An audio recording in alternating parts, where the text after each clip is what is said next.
Hey guys, just wanted to take a minute and show you what I've been working on. This is the new doll from the Beautiful Lady art doll class that we're doing as an online workshop.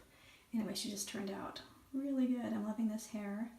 And for you Patreon people, I just wanted to give you kind of a sneak peek before this hits the rest of social media. Anyway, she turned out really nice. Still need to get her ears on. When we take the hair off, it's not quite so pretty. I'll show you. Where'd she go? There she is. Anyway, but her face turned out really nice, solid, good shape, lovely profile. So very happy with her and how she's turning out. So there you go.